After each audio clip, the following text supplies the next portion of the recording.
Primeiro, eu queria agradecer a oportunidade de falar do assunto. Agora, vamos falar um pouquinho da microcefalia, né? Primeiro, o que é microcefalia? Então, o nome já diz, né? É um tamanho reduzido do encéfalo.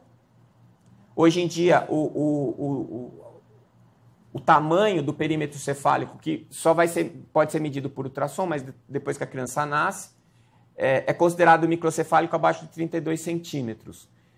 Gente, isso daí é uma média. É a mesma coisa com o índice de massa corporal. Todo mundo fala, o meu índice de massa corporal está alto, eu estou obeso. Bom, o índice de massa corporal ele é calculado por uma média populacional. Você pode estar abaixo ou acima, porque constitucionalmente você é assim. Então, quando você estabelece o limite, em 31,5 é microcefálico, 32 já não é. Isso não existe. A matemática ela nos orienta, mas ela não pode ser taxativa. É a mesma coisa você falar do método clínico e método epidemiológico. O método epidemiológico ele avalia a saúde da população. O método clínico é da pessoa. A abordagem é completamente diferente. Quando eu estou no leito, do lado do meu paciente, os dados epidemiológicos eles me ajudam no diagnóstico da pessoa. Não é? Eu sempre uso aquele exemplo de uma fábula o filósofo passeando pela praia, de repente tinha caído a maré e as estrelas do mar tinham ficado na areia e estavam morrendo na areia.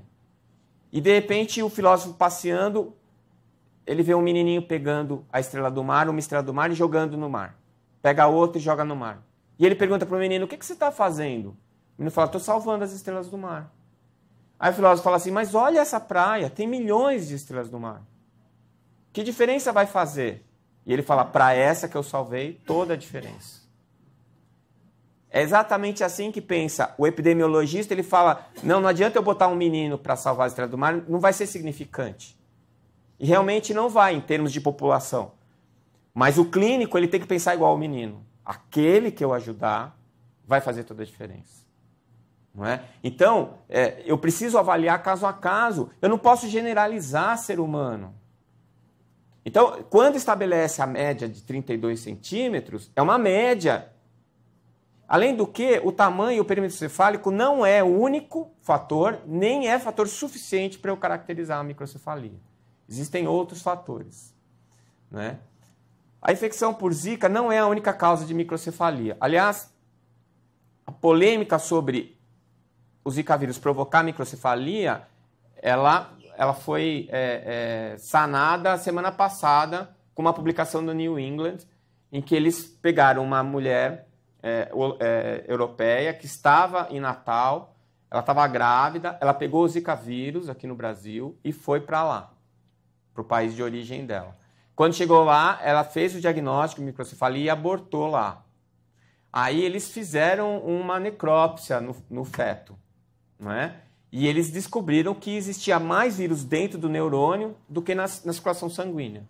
E aí ficou bem estabelecida a conexão entre a microcefalia e o Zika vírus. Só que não é só Zika vírus que dá microcefalia. E existem vários fatores que ainda não estão estabelecidos.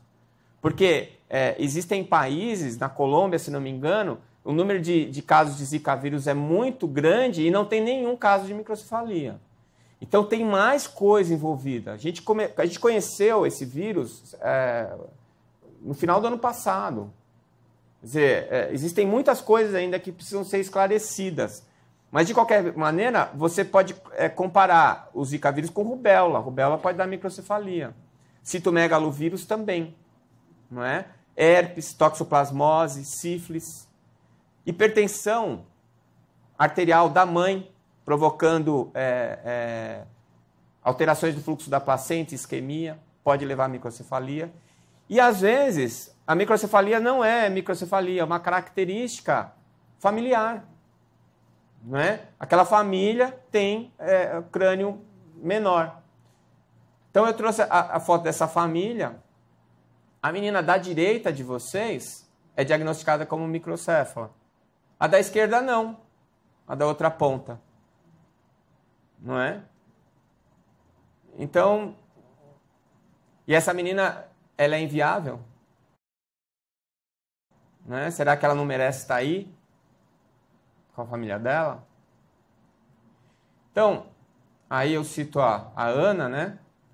Ela fez esse livro do TCC dela, olha lá, para a conclusão de curso dela. E lá ela diz, Selfie, que é o nome do livro, né? Em meu autorretrato, a microcefalia é diferença e motivação. E ela conta a experiência dela, né? E com outras 5 famílias que também têm a mesma dificuldade. E eu achei muito importante que ela disse ali, sou plena, feliz e existo porque minha mãe não optou pelo aborto.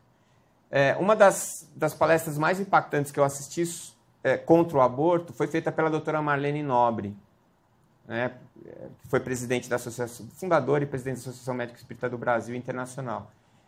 E ela falava exatamente isso. Se vocês estão aí sentados hoje ouvindo o que eu estou falando, é porque a mãe de vocês resolveu que ia levar a gestação até o final. Senão você não estaria aqui. Né? Então, como é que a gente fica? De quem que é a responsabilidade? Né? Então, ela diz que se sente feliz, né? E para as mães que já estão grávidas, né? Ela recomenda que procurem informação. Então, isso é que eu tenho dito que me revolta. Quer dizer, em vez da gente ter um movimento de resolver o problema, o nosso primeiro movimento é de colocar embaixo do tapete o problema. Porque se você libera o aborto, você não está resolvendo o problema de saúde. Você está matando quem nasce com aquele problema. Isso não resolve. Não é? Quantas vezes na história da humanidade tentaram fazer isso? Resolver o problema exterminando. Né? O que aconteceu lá com o Hitler, o que acontecia em Esparta, o que acontecia na Grécia, o que aconteceu no leste europeu recentemente, faxina étnica. Meu Deus, como é que a gente pode estar falando disso ainda? É porque agora ninguém vê os corpos, não é? Eles vão para o incinerador.